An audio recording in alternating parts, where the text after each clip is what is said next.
Saudara-saudara, pada sore ini kami akan menyampaikan beberapa hal yang merupakan kelengkapan dari beberapa permasalahan tadi yang sudah disampaikan oleh para pembicara sebelumnya. Yang pertama adalah bahwa kita saat ini masih tetap mewaspadai adanya penularan yang terjadi di lingkungan masyarakat yang disebabkan karena masih adanya kasus positif tanpa keluhan yang berada di tengah-tengah kita. Inilah yang kemudian kita kenal dengan terminologi OTG, orang tanpa gangguan.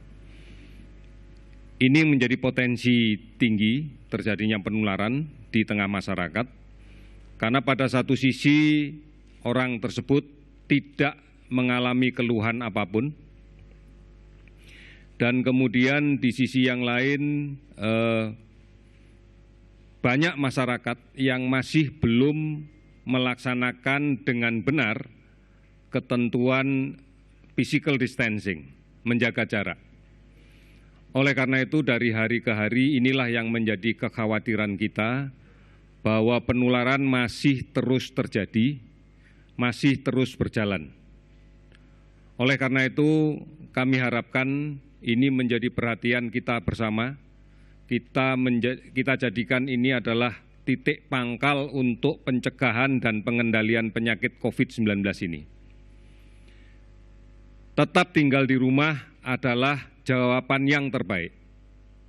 Oleh karena itu kita harapkan tidak melakukan perjalanan kemanapun. Bukan hanya masalah pulang ke kampung, tetapi juga melakukan perjalanan ke keluarga yang lain, ke kota yang lain, atau ke tempat yang lain, itu memiliki risiko yang besar untuk terjadinya penularan. Mari bersama-sama kita pahami bahwa ini adalah kunci keberhasilan kita untuk memutuskan rantai penularannya. Oleh karena itu, kami minta ini menjadi bagian utama kita, di samping membiasakan untuk mencuci tangan dengan baik, dengan menggunakan sabun, dengan air yang mengalir, paling tidak dalam waktu 20 detik, kemudian mulai menghentikan kebiasaan, baik yang disadari maupun tidak disadari, untuk menyentuh wajah, menyentuh hidung, menyentuh mulut, menyentuh mata. Ini adalah rute-rute yang paling klasik untuk infeksi penyakit ini. Yang terakhir, mari kita yakini bahwa tetap tinggal di rumah adalah solusi yang terbaik untuk menghindarkan diri dari sebaran penyakit ini.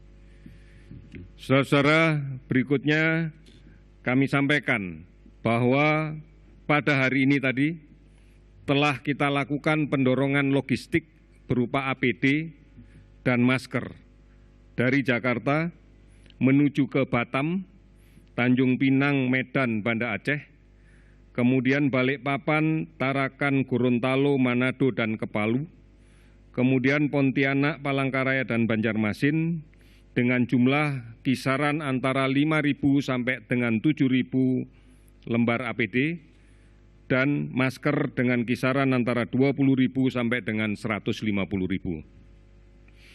Kegiatan-kegiatan ini adalah bukti bahwa pemerintah berkepentingan dan sangat memperhatikan kebutuhan layanan di daerah yang dilaksanakan oleh saudara-saudara kita, para tenaga kesehatan di semua lini layanan kesehatan. Bukan hanya di rumah sakit umum pemerintah, tetapi juga di rumah sakit swasta, di klinik, di praktek, di puskesmas, yang semuanya memiliki risiko yang sama untuk terpapar penyakit ini. Oleh karena itu, APD menjadi sesuatu yang sangat penting bagi pemerintah, karena inilah upaya kita untuk bisa memberikan layanan terbaik pada warga negara yang menderita COVID, disertai perlindungan maksimal bagi petugas layanan kesehatannya. Ini yang akan kita laksanakan terus dan kami berterima kasih bahwa banyak pihak masih terus-menerus memberikan bantuan, baik diserahkan langsung kepada masyarakat maupun kepada pemerintah daerah atau melalui gugus tugas di tingkat nasional. Kami menyadari bahwa inilah sebenarnya bentuk toleransi sosial yang menjadi bagian dari jati diri bangsa Indonesia. Kita akan terus melakukan upaya ini dan kami yakin masyarakat akan bersama kita untuk menghadapi permasalahan COVID-19 ini. Kemudian yang terakhir, pada hari ini kami melakukan pendataan dan merekap kembali seluruh data. Kita masih cukup berprihatin pada hari ini masih terjadi penambahan kasus untuk konfirmasi positif sebanyak 106 kasus, sehingga total menjadi 2.092 kasus konfirmasi positif dengan menggunakan pemeriksaan molekuler. Kemudian kita bersyukur bahwa ada 16 saudara kita yang sudah sembuh dengan pemeriksaan negatif dan 2 kali berturut-turut sehingga bisa dipulangkan, sehingga total menjadi 150 orang. Kita bersyukur bahwa mereka yang sudah sembuh ini kondisinya bagus dan tidak perlu dikhawatirkan lagi untuk menularkan penyakit. Bahkan kita yakini yang 150 orang ini telah sembuh dan memiliki imunitas, kekebalan terhadap virus COVID-19. Kita masih berprihatin ada 10 yang meninggal, sehingga totalnya adalah menjadi 191 meninggal. Kami sudah melaksanakan pemeriksaan molekuler dengan PCR pada lebih dari 7.896 orang dan kemudian kasus yang kita dapatkan ini tersebar di 120 kabupaten kota. Kami melihat bahwa sebaran kasus sekarang muncul akibat pergerakan orang tanpa gejala, kasus positif tanpa keluhan apapun dari kota-kota besar yang kita data memiliki kasus tertinggi sebagai pusat-pusat sebaran ke daerah-daerah di sekitar, ke kota-kota di sekitar. Inilah yang meyakinkan kita bahwa tinggal di rumah adalah jawaban satu-satunya yang paling benar. Tidak melakukan perjalanan kemanapun, apakah ke kampung, apakah ke rumah saudara, ataukah tempat lain. Tidak dilakukan, karena inilah upaya kita untuk menghentikan. Saudara-saudara sekalian, harus kita waspadai bahwa ancaman klasik yang muncul pada periode musim pancaroba ini untuk beberapa kota adalah demam berdarah. Oleh karena itu, mari tinggal di rumah, bersihkan sarang nyamuk.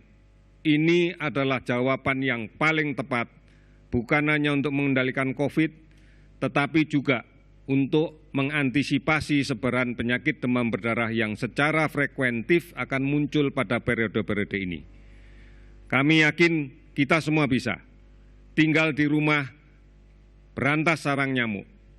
Pasti kita mampu melakukan itu. Dengan bersatu, dengan semangat saling melindungi, lindungi yang sakit, lindungi yang sehat, lindungi keluarga kita, lindungi lingkungan kita, maka kita menjadi bagian yang kokoh dari lindungi bangsa kita. Kita bisa. Sekali lagi, kita bisa. Terima kasih, selamat sore. Itu dia kita sudah dengarkan, yang terakhir kita dengarkan